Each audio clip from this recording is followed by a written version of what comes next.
Doctor विजय jolly शायद पिछले जन्म में नेपाल में पैदा हुआ था। इतना प्रेम, इतना लगाव नेपाल के साथ, एक भारतीय होने के नाते, भारतीय जनता पार्टी का एक स्वयंसेवक होने के नाते, पूर्व के अंदर भारतीय जनता पार्टी का वैश्विक विभाग का प्रमुख होने के नाते, नेपाल के साथ जो भारत के रोटी बेटी के संबंध हैं, उनको अगर वर्तमान कार्यकाल में किसी ने बढ़ावा देने का काम किया तो भारत के प्रधानमंत्री आदरणीय नरेंद्र मोदी जी ने किया। मुझे याद है 2015 में जब नेपाल में भूकंप आया था,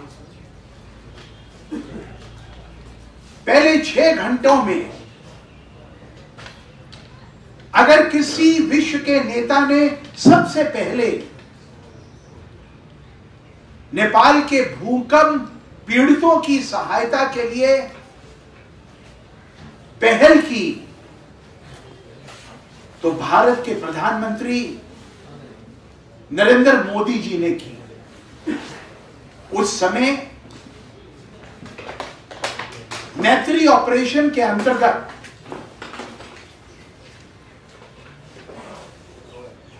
1348 टन राहत सामग्री, दवाइयां, खाद्य सामग्री, टेंट, पैरामेडिकल फोर्स को यहां पर पहुंचाने के लिए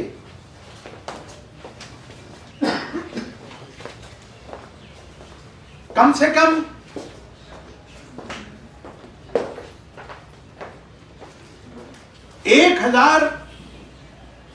1577 हवाई उड़ानें भरकर भारत से जहाज नेपाल उतरे थे। मुझे याद है कोविड-19 के समय वर्ष 2020 में 33,000 पीसीआर किट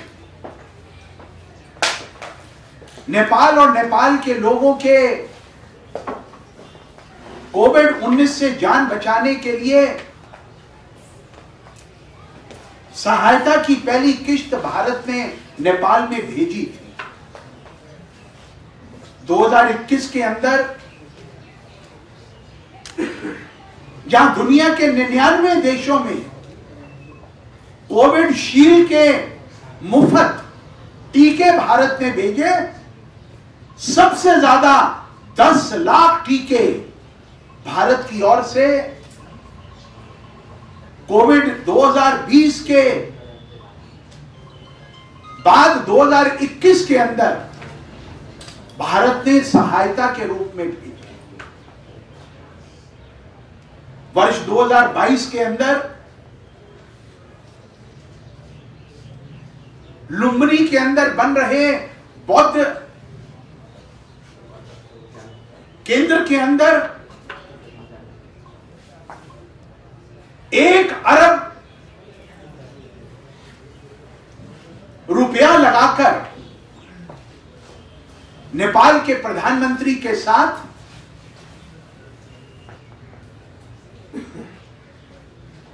बौद्ध विहार का एक जो बड़ा एक सेंटर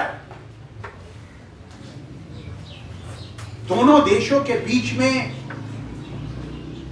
आपसी संबंधों को मजबूत करते हुए जो भारत ने पहल ली है,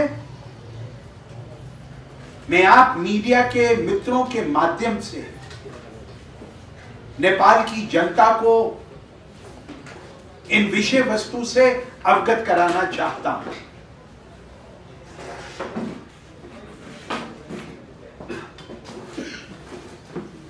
नेपाल की 2.96 करोड़ आबादी में से 50 लाख नेपाली बहन और भाई भारत में काम कर रहे हैं, भारत को सशक्त कर रहे हैं, भारत को मजबूत कर रहे हैं। नेपाल और भारत के बीच में वीजा की आवश्यकता नहीं है। और इस संदर्भ में भारत और नेपाल के आर्थिक और व्यापारिक संबंध भी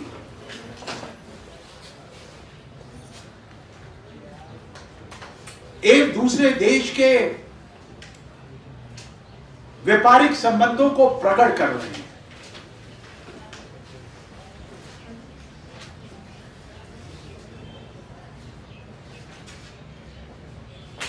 भारत की और नेपाल की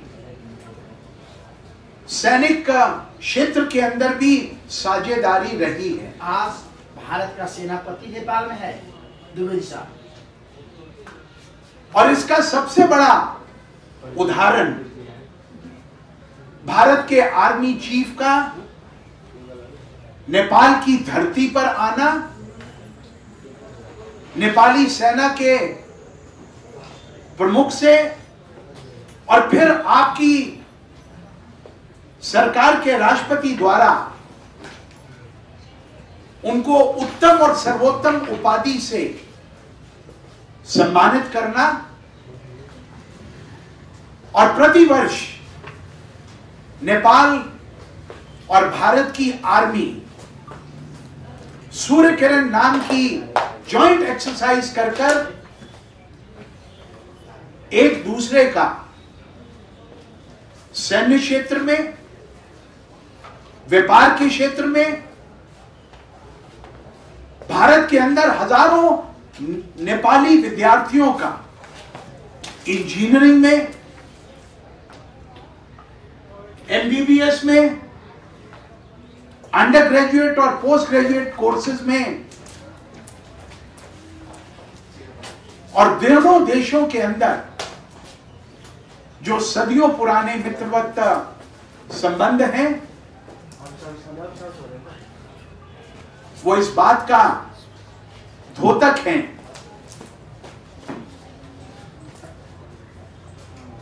कि भारत और नेपाल के संबंध पॉजिटिव आधारशिला पर रखे हुए हैं। हमें आशा है people to people friendship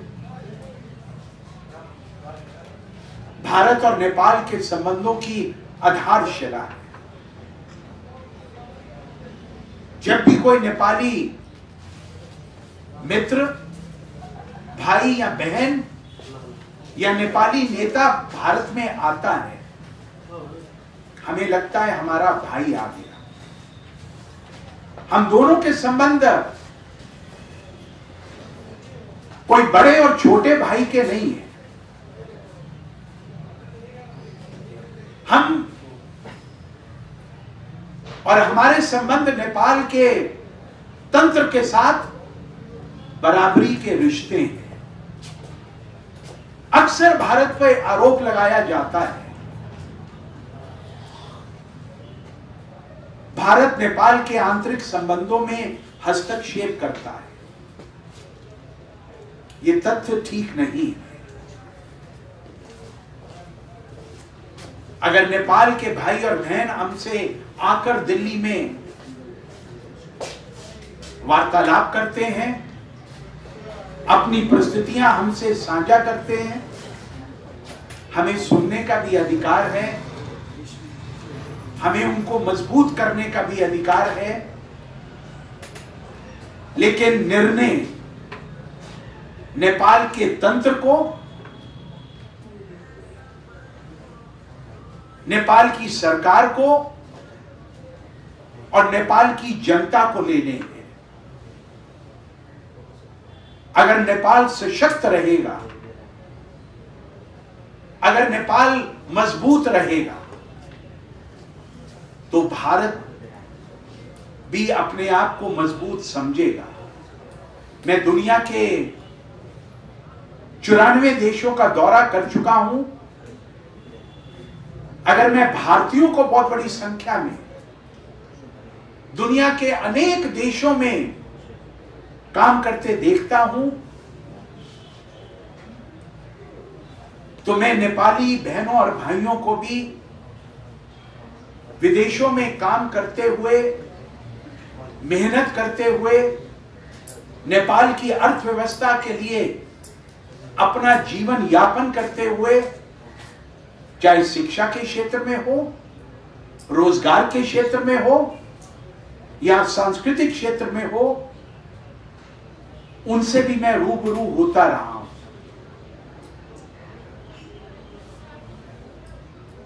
Bharat की आर्मी के अंदर अगर कोई एक ब्रिगेड जो अपने शौर्य के लिए पहचानी जाती है, वो है घोरका ब्रिगेड, जिसके अंदर नेपाल के नौजवानों को सैनिक के रूप में, ऑफिसर्स के रूप में, भारतीय नौजवानों के साथ सेना की इस टुकड़ी के अंदर कंधे से कंधा मिलाकर सम्मान मिलता है। और उसके लिए हम नेपाल और नेपाल की युवा शक्ति को प्रणाम करते हैं। हमारी आशा है नेपाल में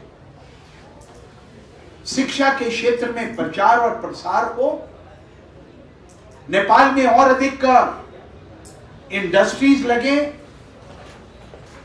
नेपाल के अंदर भी जैसे मोदी जी के भारत में प्रधानमंत्री बनने के बाद मेक इन इंडिया कंसेप्ट के अंतर्गत नए नए आयामों के अंदर भारत के नौजवानों को काम करने का, बिजनेस करने का, इनोवेशंस करने का, इन्वेंशंस करने का मौका मिला है।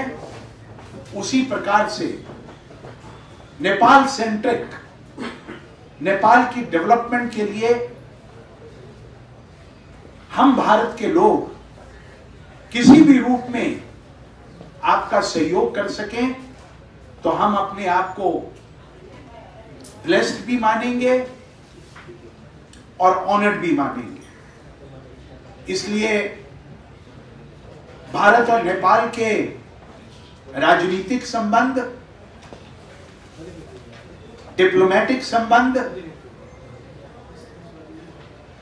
डिफेंस और मिलिट्री के क्षेत्र के संबंध, एजुकेशन और हायर एजुकेशन के संबंध, साइंटिफिक टेक्नोलॉजिकल एडवांसमेंट के संबंध,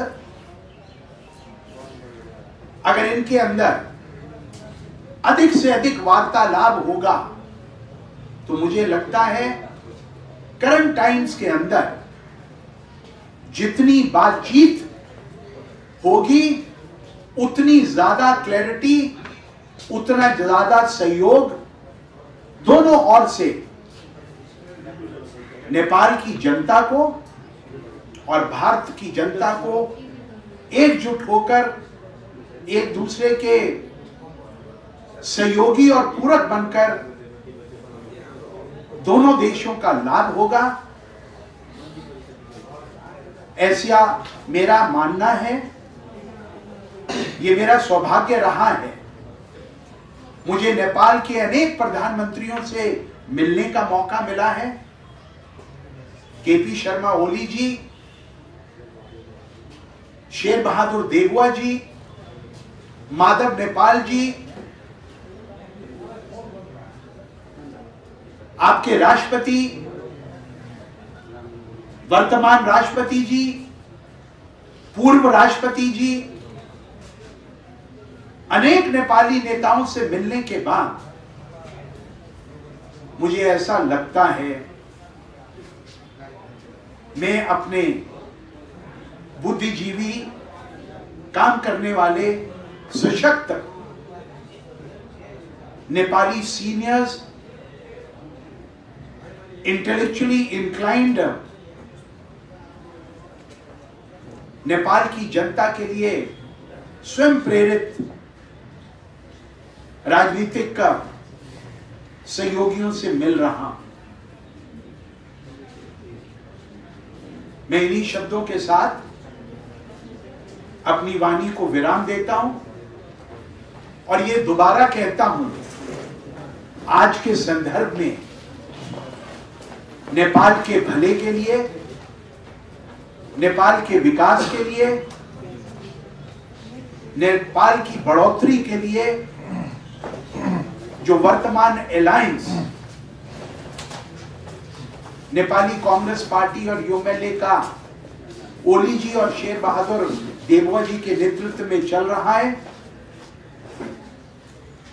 ये वैश्विक शांति के लिए, आर्थिक समृद्धि के लिए और नौजवान पीढ़ी को सशक्त करने के लिए करंट टाइम्स के अंदर बेस्ट कॉम्बिनेशन है। हम उसका समर्थन करते हैं और भारत की ओर से, भारत का एक स्वयंसेवक होने के नाते मैं आप सबको प्रणाम करता हूं और नमस्कार करता हूं। धन्यवाद। सर, गत कुछ वर्षों के अंदर राजनीतिक कारणों से चलते हुए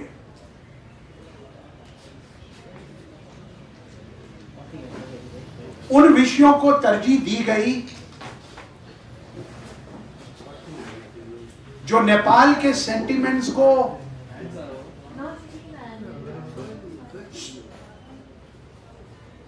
भारत के विपरीत खड़ा कर सके। जैसे कि मैंने पहले कहा,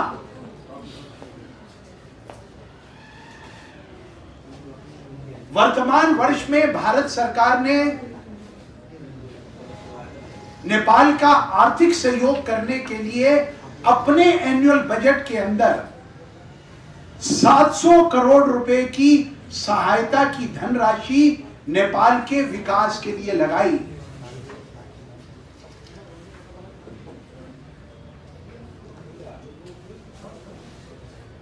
प्रधानमंत्री नरेंद्र मोदी जी ने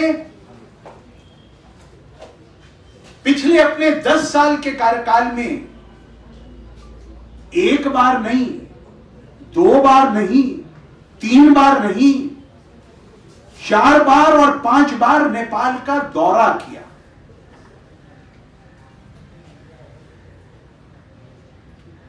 और नेपाल के समग्र विकास के लिए जनवरी 2024 को नेपाल के झाजरकोट जिले के अंदर आए हुए भूकंप के लिए 1000 करोड़ रुपए नेपाली रुपए का अनुदान दिया। जहां हजारों नेपाली बहन और भाई भारत में शिक्षा लेते हैं, उसकी बात तो नहीं होती है। लेकिन जो 1950 से भारत और नेपाल के सीमांत क्षेत्रों के अंदर जिसका जिक्र आपने अभी किया,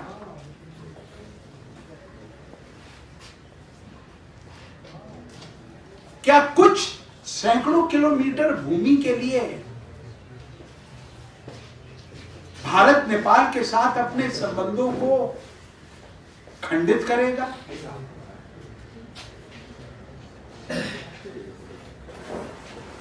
और मैंने अपने वक्तव्य में जो कहा, the need of the hour is constant dialogue between the two governments of India and Nepal at the governmental level, at the political level, at the diplomatic level. मैं दुनिया के 94 देशों का दौरा करने के बाद किसी देश की करेंसी के अंदर विवादित क्षेत्रों का नक्शा दिलाने की सरकारी पहल को मैंने नहीं देखा है। भारत और नेपाल के संबंधों को और प्रकट बनाने के लिए जिन मुद्दों के ऊपर हमारा गतिरोध है, हमारा बॉर्डर के ऊपर चाइना के साथ भी गतिरोध है, हमारा बॉर्डर के मुद्दे और सीमावर्ती क्षेत्रों के ऊपर बांग्लादेश से भी गतिरोध रहा, लेकिन बातचीत के माध्यम से, संवाद के माध्यम से उस गतिरोध को कम किया गया। मेरी आशा और अपेक्षा है नेपाली राजनीति के अंदर कार्यरत नेता हर चीज को राजनीति के पलड़े पर नहीं तोले।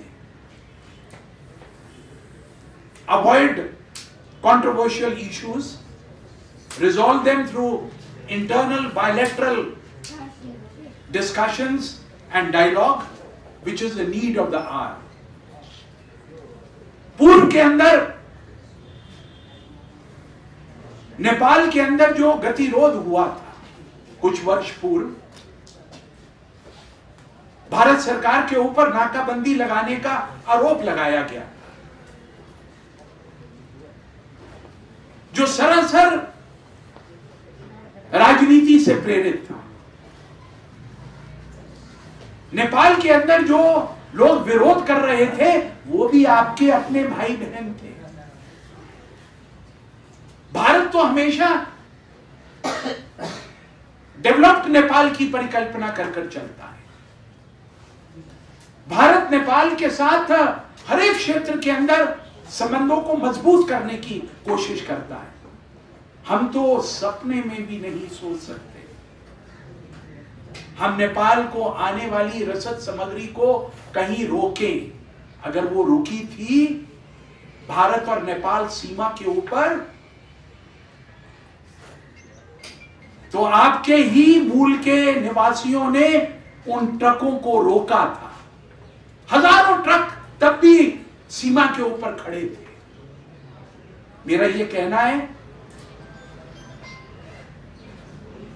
भारत अपना बड़ा दिल दिखाए,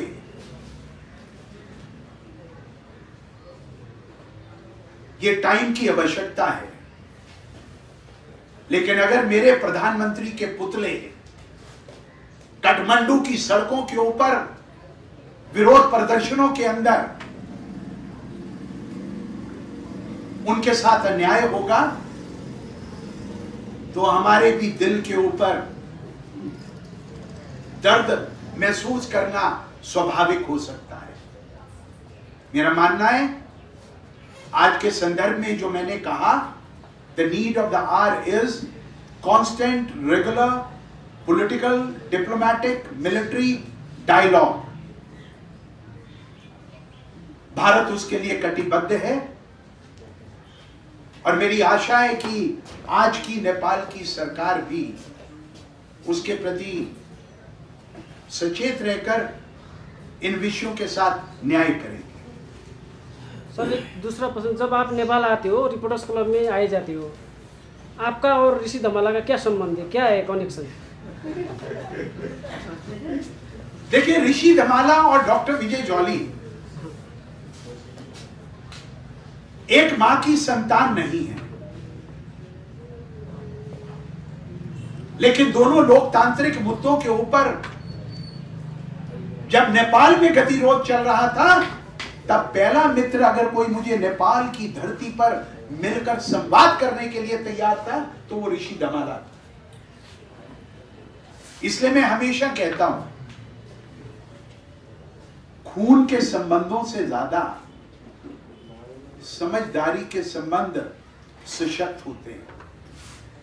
ऋषि धमाला को मैंने अनेक वर्षों से एक मित्र के नाते इनके टीवी इंटरव्यूज में बेबाकी से इनके तीखे सवालों का जवाब देने वाले मित्र के नाते मैंने इनको ऐसे ही देखा है। ये ना केवल मेरे मित्र हैं, ऋषि धमाला और रिपोर्टर्स क्लब पहले नेपाल की जनता के प्रति आसक्त हैं, कमिटेड हैं। जैसे डॉक्टर विजय जॉली, भारतीय जनता पार्टी जिसके साथ मैं 44 वर्षों से हूं, मेरे शरीर की एक एक रग भारत की अर्थनीति को, भारत की राजनीति को, भारत की कूटनीति को दुनिया भर में जा जाकर हमने संजोया है।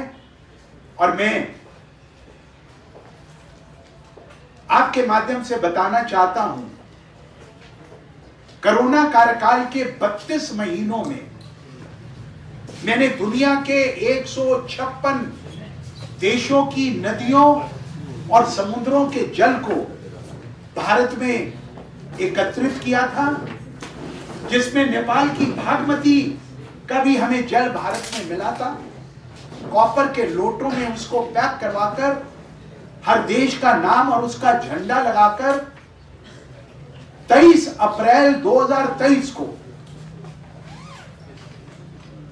आप गूगल में जाएंगे, इंटरनेट में जाएंगे, ऑनलाइन जाएंगे, आपको सब दिखाई देगा। 23 अप्रैल 2023 को अयोध्या राम मंदिर का जलाभिषेक करने का भी अगर किसी को सौभाग्य मिला तो ऋषि धमाला के भाई डॉक्टर विजय जॉली को मिला। मैं नेपाल और नेपालियों को प्रणाम करता हूं और आशा करता हूं नेपाल में जो अनेक राज्यों के अंदर धड़ल्ले से धर्मांतरण हो रहा है, उस धर्मांतरण के प्रति आप सजग रहें और नेपाल के जो कानून हैं जो धर्मांतरण को प्रतिबंधित करते हैं, प्रलोभन के आधार पर, आर्थिक आधार पर लुभावने वादे देकर उनसे 92% हिंदुओं के देश नेपाल की अस्मिता को, नेपाल की सेफ्टी और सिक्योरिटी को अक्षुण्ण रखने के लिए भी आप अवश्य कदम उठाएं, ये मेरी आपसे प्रार्थना है। फाइनली नेपाल का प्राइम मिनिस्टर का चीन में भारत क्या कर रहा है, क्या है डिस्ट्रिक्ट क्या है भारत। हमने को कांग्रेस एमाले गठबन्धन सरकारको बारेमा उहाँले चुनकित अभिव्यक्ति दिनुभयो। यसले गर्दाखेरि उहाँको अभिव्यक्तिले एउटा राजनीतिमा एउटा ठुलो समझदारी नेपाल भारत सम्बन्धमा ठुलो आइस ब्रेक त्यसले गर्न सक्छ। Thank you so much Vijayji, thank you so much. सबैलाई ताली बजाएर अच्छा जी, बहुत बहुत धन्यवाद।